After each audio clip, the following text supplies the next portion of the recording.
திருச்செந்தூர் சுப்பிரமணிய சுவாமி கோவிலில் நடிகை நயன்தாரா, அவரது கணவர் விக்னேஷ் சிவன் ஆகியோர் சுவாமி தரிசனம் செய்து வருகின்றனர்.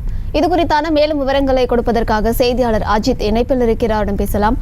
அஜித், இது தொடர்பான முழு விவரங்கள். வணக்கம் அம்ருத். தமிழ் திரையுலகின் முன்னணி நடிகையும் லேடிஸ் சூப்பர் ஸ்டார் என்று அழைக்கக்கூடிய நடிகை நயன்தாராவும் அவரது கணவரும் இயக்குனருமான விக்னேஸ்வரன் திருச்செந்தூர் சுப்பிரமணிய சுவாமி கோவிலுக்கு சுவாமி தரிசனம் செய்ய வந்திருந்தனர். பேட்டரி கார் மூலம் சுவாமி தரிசனம் செய்ய வந்திருந்த அவர்களுக்கு பலத்த போலீஸ் பாதுகாப்பு போடப்பட்டிருந்தது. கோவிலுக்கு வந்த பக்தர்கள் நயன்தாராவை கண்டதும் அவரிடம் செல்ஃபி எடுக்க வேண்டதால் பலத்த போலீஸ் பாதுகாப்பானது போடப்பட்டிருக்கிறது. மேலும் நயன்தாரா மற்றும் விக்னேஸ்வரன் உள்ளே சென்று மூலவர், சண்முகர் மற்றும் சிவகங்காமூர்த்தி ஆகிய சன்னதிகளில் தரிசனம் மேற்கொண்டார். தொடர்ந்து சிறப்பு அபிஷேகத்திலும் கலந்து கொண்டுள்ளார். அம்ருத், விவரங்களை வழங்கியமைக்கு நன்றி அஜித் குமார்.